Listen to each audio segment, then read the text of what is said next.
Queridos hermanos, en los textos litúrgicos de este día, recordemos que la Cuaresma comienza el miércoles de ceniza, porque en Roma, como los domingos no eran día penitencial, para cumplir los 40 días desde el punto de vista real también, agregaron esos días entre semana al primer domingo de Adviento.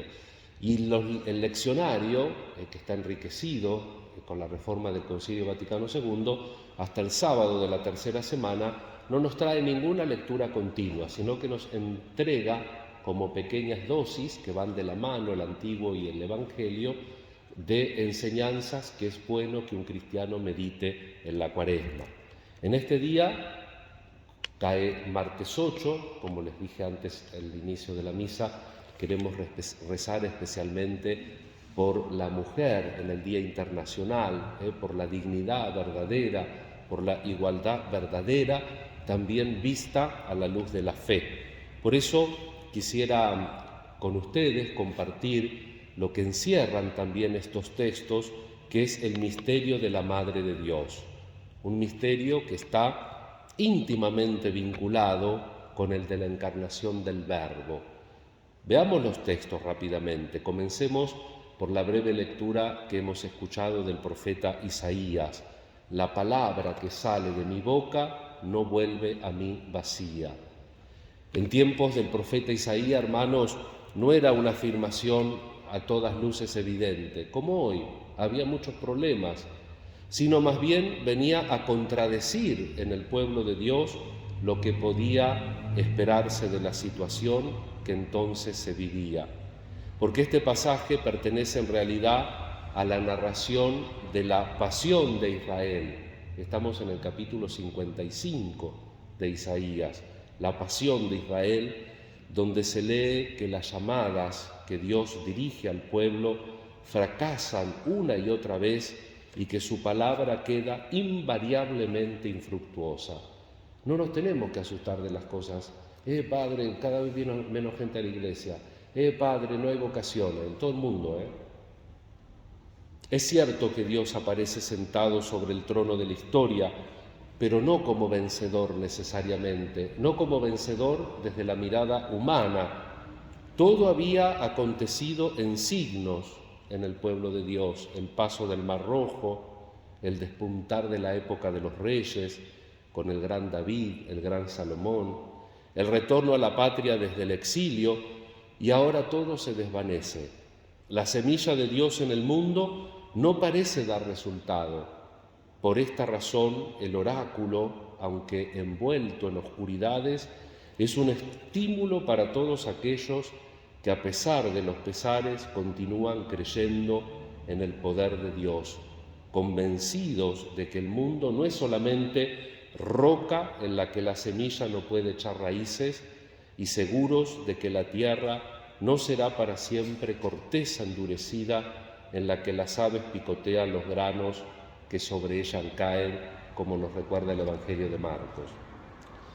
Entonces, en nuestros oídos cristianos, esta afirmación tiene que sonar como la promesa de Jesucristo, gracias a la cual la palabra de Dios entra de verdad en la tierra y se hace pan para todos nosotros, semilla que fructifica por los siglos, respuesta fecunda en la que el pensamiento de Dios arraiga en este mundo de una manera vital.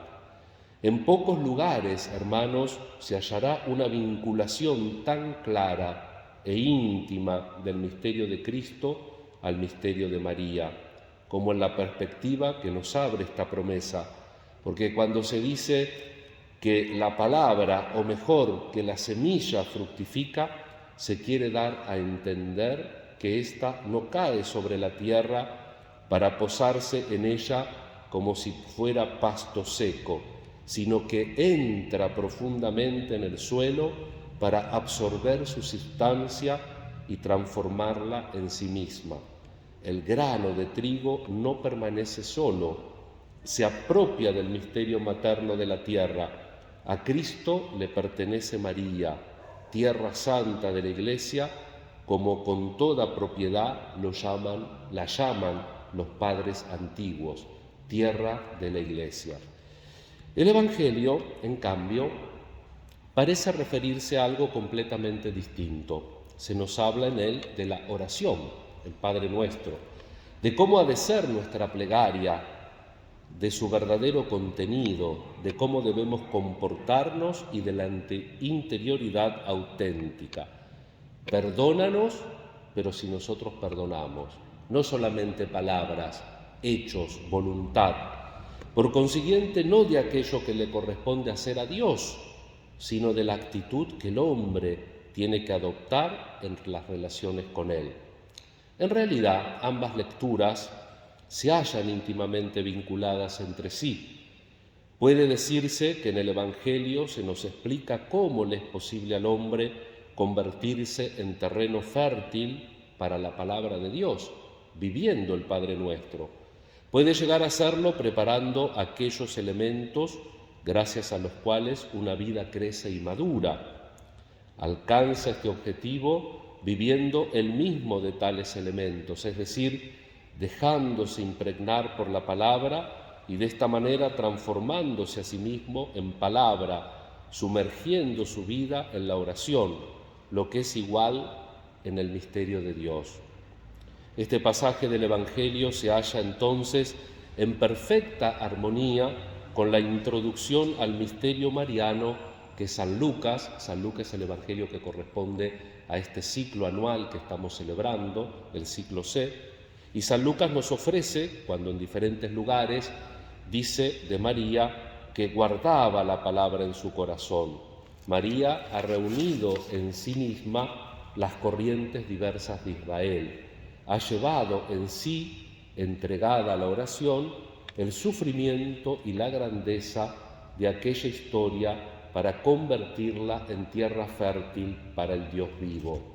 Rezar, como nos dice el Evangelio, es mucho más que hablar sin reflexión, que desatarse en palabras. Hacerse campo para la palabra quiere decir hacerse tierra que se deja absorber por la semilla, que se deja asimilar por ella, renunciando a sí misma para hacerla germinar. Con su maternidad, María ha vertido en esa semilla su propia sustancia, cuerpo y alma, a fin de que una nueva vida pudiera ver la luz. Fíjense, la palabra desciende en la semilla, la tierra y la semilla se funden como con Cristo. El misterio de la vida y el misterio de la redención tienen que ver con la maternidad. Por eso queremos rezar de verdad por las mujeres, para que sean absolutamente iguales a los hombres en todo lo que significa dignidad y derecho, pero que no se olviden de la maternidad, porque lamentablemente en las reivindicaciones de hoy, lo poco que pude ver de las noticias, otra vez los pañuelos verdes, otra vez, vuelvo a decir lo mismo, la violencia, sin especificar. Pienso que en esta vinculación entre el misterio de Cristo y el misterio de María, vinculación que nos ofrecen las lecturas de hoy, reviste gran importancia en una época de activismo como la nuestra, que alcanza su nota más aguda en el ámbito de la cultura occidental, que se encuentra interpelada por esta guerra que se está teniendo en Ucrania. Esta es la razón de que nuestro modo de pensar siga atendiéndose únicamente, tal vez en lo fáctico, al principio del varón: hacer, producir, planificar el mundo y en cualquier caso reconstruirlo desde uno mismo, sin deber nada a nadie, confiando tan solo en los propios recursos. Con esta mentalidad no es de extrañar que hayamos ido separando cada vez más a Cristo de la Madre, sin caer en la cuenta de que María, como Madre de Jesús, puede significar algo enteramente indispensable para la teología y la fe, el misterio de la maternidad, el misterio de esa semilla que con la tierra hace y produce el fruto. Por esta misma razón, esta manera de pensar referida a la Iglesia parte de un punto de vista equivocado si aislamos la figura de María, si aislamos la figura de la mujer. Con frecuencia, las consideramos casi como un producto técnico que ha de programarse con perspicacia y que nos esforzamos por realizar con un derroche enorme de energía, planificaciones, encuentros, cursos, estrategias, y nos asombramos si luego sucede lo que observaba ya San Luis María Griñón de Montfort a propósito de unas palabras del profeta Ageo: siembran mucho y cosechan poco.